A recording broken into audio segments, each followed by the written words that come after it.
Okay, so I have to line with freezer paper to make sure that the soap unmolds okay. I cut it a little bit longer, about 8 to 10 inches longer than the size of the mold. 4 or 5 inches on one side.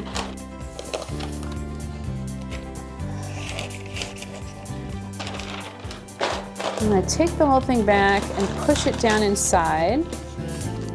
I just fold down the outer sides. I make all my soaps with local lard, and I get it from the farms around here. Some of them donate it, some of them I purchase it from. People are always looking to offload lard, and lard is rendered pig fat.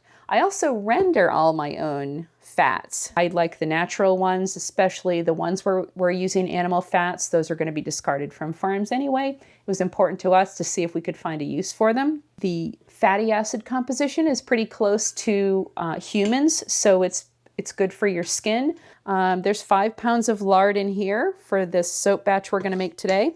Lard is made of 3 different types of fatty acids, and we're going to combine those with a base, and that's lye. If someone asks, I want to make soap, I want it to be cold processed, but I really don't want to use lye, you can't do it. You have to use a base, and that base has to be pure lye.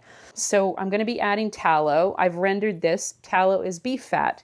I use 5 pounds of lard and 1 pound of tallow. If I just use lard, I might get a bar that wouldn't last very long and might be kind of squishy. If I made a bar that was just tallow, it would be incredibly hard and it would crack. I make another soap with local sunflower oil. You can use just about any fats you want. You can use bacon grease. I've actually done that before, and it does smell like bacon. So I'm just going to measure out, make sure that I'm adding just a pound of tallow. We are going to sort of stir this up and start heating it.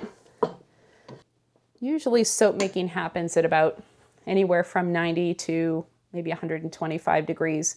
All of the metals you use should be stainless steel. You never want to use aluminum with lye. It's a bad chemical combination. So everything I use is stainless steel or glass.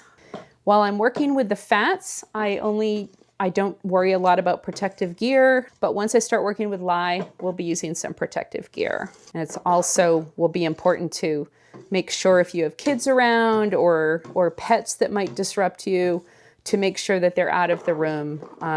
Lye is, it's something you need to have a healthy respect for. It can really cause some burns, and you need to have eye protection. And in our grandparents, great-grandparents' day, they made their own lye, and they did this by filtering water through ashes, wood ashes.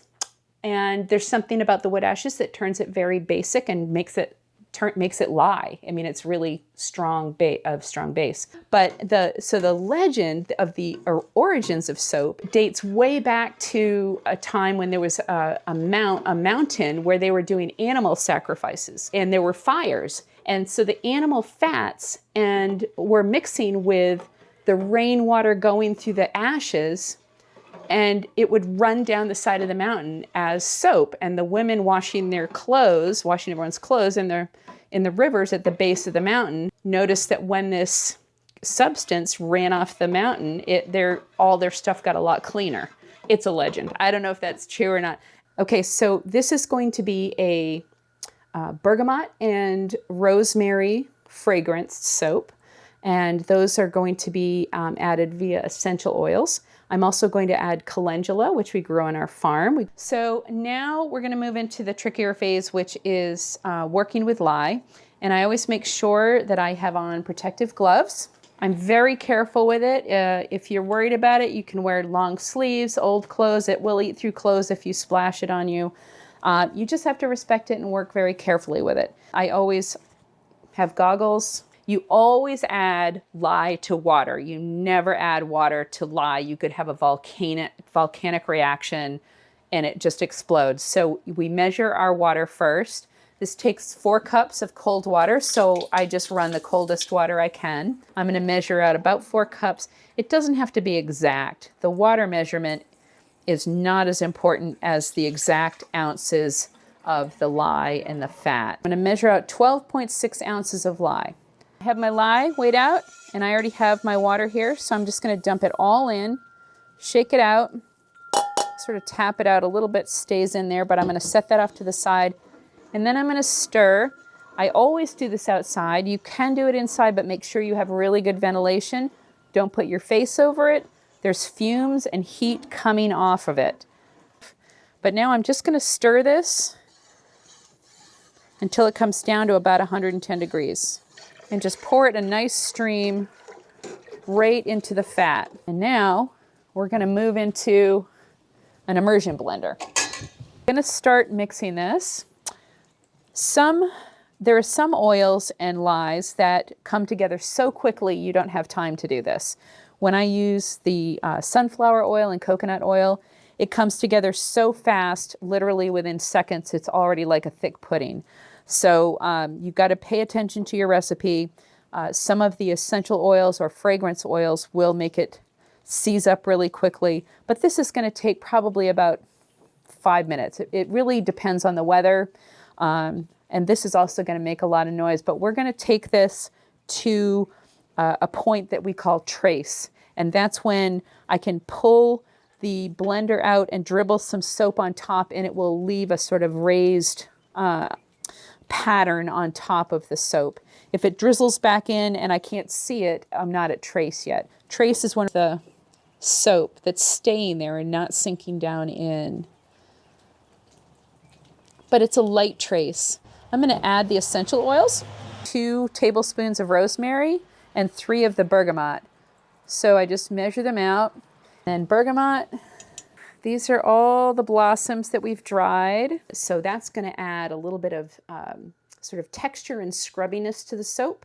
And calendula has some nice skin qualities. It can sort of tighten and firm the skin while softening it. It has anti-inflammatory properties and antioxidants. And the more that the soap starts to cool, the thicker it's going to be.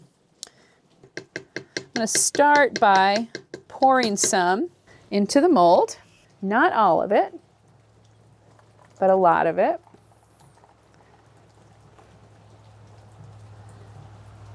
And you can see it's like a thick soup. Just scrape out the rest. And then I'm just going to take a few of these blossoms and sprinkle them over the top. Just makes a nice little decoration. So I'm going to put the cover on the mold. That'll keep out some of the chill. And then I just gently wrap it in the wool and make sure that the cover stays on relatively evenly. I'm unmolding soap that I made yesterday. It makes about 32 bars. All right, I'm gonna set it back down in here. It's a little messy, but the good thing is it's soap. So now what I've done is I've lined it up with the edge of my mold. And this is the cutter that comes with the soap mold. And it just slides right down in and creates a really nice sliced bar. So I give them a little tap with a hammer and the stamp, and it just goes right into the center. But as it cures, the HHF will become more prominent. So this is what the bar will look like when I cut them tomorrow. You can see, and after they cure it, actually, this has been cured for several weeks. And that's one of our Good Life bars. I make the wrappers myself. They just slide right on for Harvest Hill Farm. And that's it. It's ready to go.